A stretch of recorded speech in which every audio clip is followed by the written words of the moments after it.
Hello there, and thanks for joining me. I'm digital artist Aaron Rutten, and in this video, I'm going to talk about whether or not you need a resume as an artist.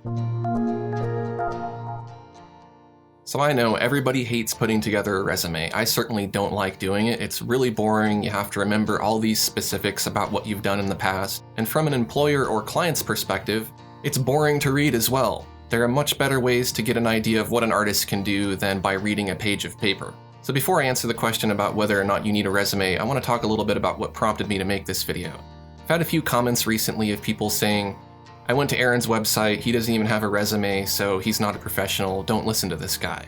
And that's got to be one of the most ignorant comments I've ever received, because I've done plenty of work professionally. In fact, if you took the time to actually look on my website, I have quite a bit of information pertaining to what I've done professionally. For example, if you go to my website, aaronrutten.com, and you go to Info, Artist Bio, I have a little description of some of the things I've done professionally. Now, this isn't a resume by resume standards, but it's enough to give a prospective client an idea of what I've done. In addition to the bio, if we go to services and then testimonials, I can back that up with actual quotes from clients who I've done work for, so I can actually show that I can complete projects as a professional. Now, in my opinion, it's much more effective to have testimonials like this because this gives prospective clients an idea of whether or not you can complete a project. Who cares what you can do, and if you're a great artist, they want to know that you're going to finish the project. Now, if you don't want to be bothered to put up stuff like this on your website, you can also use a website like LinkedIn. LinkedIn is a very popular website for clients who are searching for artists, and in some ways it's kind of the new resume. It lets you put in a lot of things that would be in a resume, but it's all in a nicer looking digital format that's easier to send out. You don't have to print it up. You just send out a link and boom, there's your resume.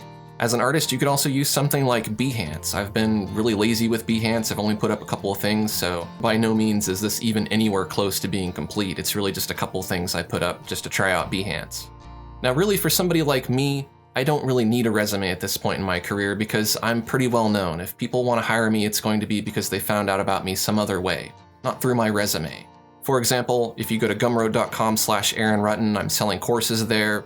I have a successful YouTube channel with a pretty decent sized following, and it's pretty likely that if you've used Corel Painter, you know who I am because I'm a Corel Painter master and I'm featured on Corel's website. You can also do a Google search for my name and you'll get page after page after page of results. So I'm pretty well established. I don't need a resume. I'm not trying to get hired by anybody. I'm a freelance artist. I get my own gigs.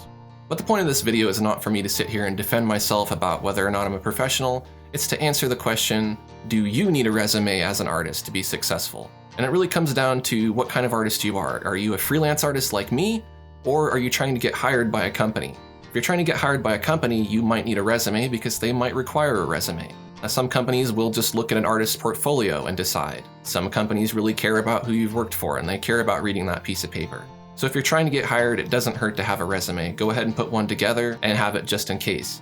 However, if you're a freelance artist like me, it's not that important. I've never had a client ask for my resume. I've never had a client ask if I have a degree in art. Never, not even one time. So I can say from my own personal experience, it's not important at all for me to have a resume. Now for you, the case may be different. If you're starting out and you haven't really built up a name for yourself, then it wouldn't hurt to have a resume. It doesn't have to be a written resume that you print out and send to people, but it could be something like I showed earlier. It could be a LinkedIn profile. It could be a page on your website.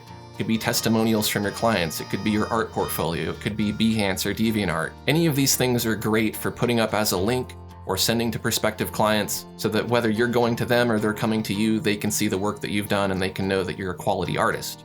And when it comes down to it, if you're good, you're good. If it shows in your work that you're a competent artist, people are going to hire you. They're not going to care if you have a resume. Chances are they won't even look at that page on your website. They won't go to your LinkedIn profile. They'll go right to your art gallery, and if they see something they like, and it happens to resonate well with them, and it happens to meet their expectations of who they want to hire, then they're going to hire you. So your art portfolio is really the most important thing to get together. A resume or some sort of description of what you've done is kind of secondary to that, and it is really more effective if you can back up that with testimonials from clients who you've done work for. So there you go, those are my thoughts on whether or not you need a resume as an artist. If you found this information helpful, take a quick second to like this video, and if you're new to my channel, I'd love to have you subscribe. I have a lot more digital art videos like this. Thanks for watching, and I'll see you next time.